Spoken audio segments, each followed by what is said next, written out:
Hello there, Evie here. Welcome to a video that I didn't actually want to do today. Today's video was supposed to be about the Thermaltake Core P3, which I'll be doing a review of next video. This is the contender for my open air test bench, which I'll be using to do things like CPU cooler reviews thanks to a subscriber, which I will mention later on. But this video is supposed to be about that. Instead, I'm going to be doing a sort of update video for the channel and its sort of short-term future and potentially long-term goals if that ties in with it.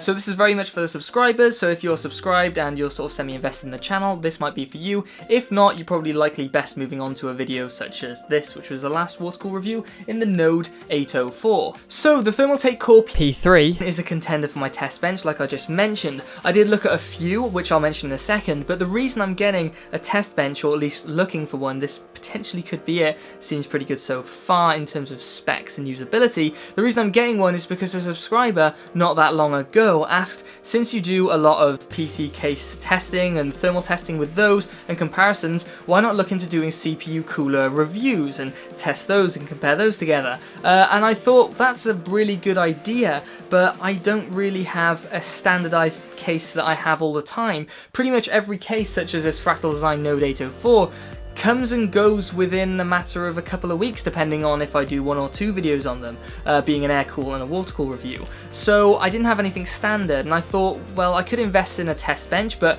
if you've seen the price of them, such as the, I think it's the Leon Lee T60, which is something which is over £100, or no, I think it's around £90 actually, something around there. Then there's the Streacom ST-BC1, or ST1BC, not sure, that's like £120, that's a lot of money. And then there's the Thermaltake Core P3, which is not necessarily a test bench, but it's very open style and could be used as such. That's about £109, £106 I think I bought it for. So they're quite expensive, and I was thinking, is that worth spending money on, considering I could get more cases and probably spend more time doing those, but I think it might be worth it. Since diversity is one of the spices of life, I may as well embrace that in this channel and hopefully bring a different flavour to the channel.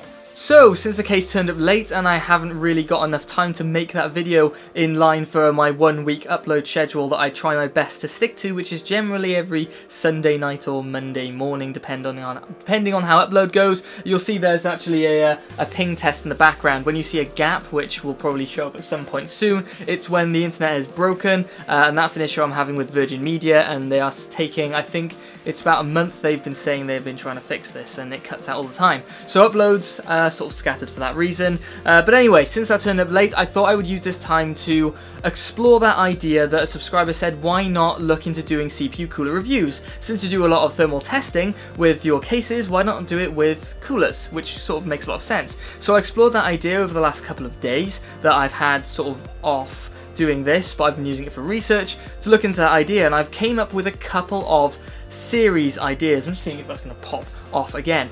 Basically, one idea is to have a low profile cooler series, so I will compare lots of different low profile coolers. That will be every cooler lower than 120mm, which is about that actually. And 120mm was chosen specifically because things get very interesting when you add a constraint, and considering that a 120mm size is the size of a standard fan these days, that's a pretty interesting constraint to add to a cooler. So you can see lots of different designs of coolers, from ones which are sort of very flat that have the fan above and below blowing up or down depending on what arrangement it is, or ones that actually cram that cooler 120mm fan into the sort of side profile of it, or they make an 80 or 90mm, 92mm fan in that sort of side thing. You'll see probably a few pop up as I talk about it. That's when things get interesting. So that's the first one. The second one will be standard size ones. So I say standard, anything above 120mm, so you could use it for some compact builds, but generally it's about 160mm is a standard air cooler. They go up to about 190 in some cases, but in very rare cases. So there'll be two different ones running side by side. You can compare them against each other because they'll be tested using the same test bench, the same CPU, GPU, and that sort of thing. So that should be comparable, but I won't be comparing them within the same graph because it'll get cluttered as hell. And another rule that I'm throwing into both of those series is that they're only going to be containing coolers that have heat pipes. Now, that's going to be a rule that probably gets broken here and there, and it doesn't change anything. They're all having the same testing methodology and that sort of thing. Passive coolers may be a bit of an awkward issue because obviously you don't attach a fan to one of those, and generally I'm going to be having the coolers running off their own fans for the testing, and might throw in a fan here and there for some max cooling testing like I do with the cases. But that'll be the general rule, heat pipes only. That's generally because you get the best performance out of those, and heat pipes are pretty ubiquitous with even budget CPU coolers, so anything even as low as £9 I've seen a cooler with a heat pipe. So that's another rule for that, and that pretty much closes that idea of the heatsink testing. Only the fact that in the videos I will be doing the unboxing, I'll be doing the checking of all the parts like I do with the case, and I'll also be doing, turning the computer back on, I'll also be doing the testing and the comparison and that sort of thing, as well as the installation and all that sort of thing. So that will all be covered. If you're interested, stick along for that. And finally, this is where I grovel to you and say thank you so much for supporting my channel, supporting me most importantly. There's a lot of you that are very active in the comments of every video I do and say what's good and most importantly what's bad.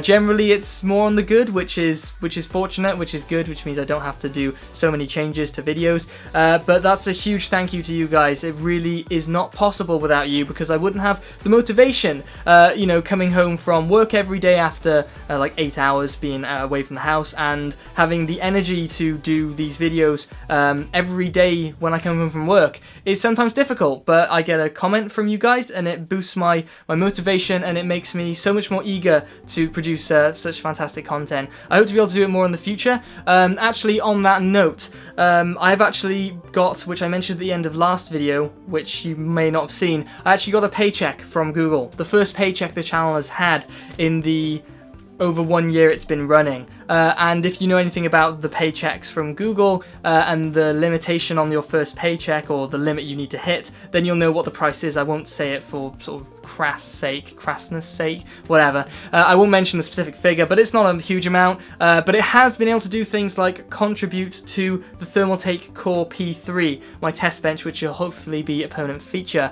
I won't have to say get rid of that. Not that I'd have to anyway to keep the channel supported. I do work a full-time job. I can support the channel just about on everyday running, but it does mean that I can sit a little bit easier in myself and be a little bit less stressed and have a brighter future for the channel, knowing that I can do bigger things. I can go into potentially getting a new motherboard in the future based on your guys' support from watching adverts, essentially. I am potentially looking into doing the Patreon in the future, because there are some potentially really bad news coming up before Christmas, so I might have to look for some sort of Patreon funding just to help me along. Just $50, $100 a month would be fantastic to help things along. But anyway, a huge thank you to you guys for watching this far. Huge thank you for supporting me this much, and I'm eternally grateful. I hope you enjoy the content I produce in the future, and I will work my hardest to make it as good as I can,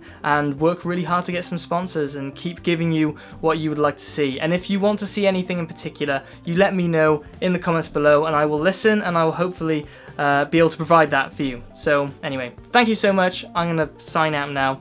I'll see you next time.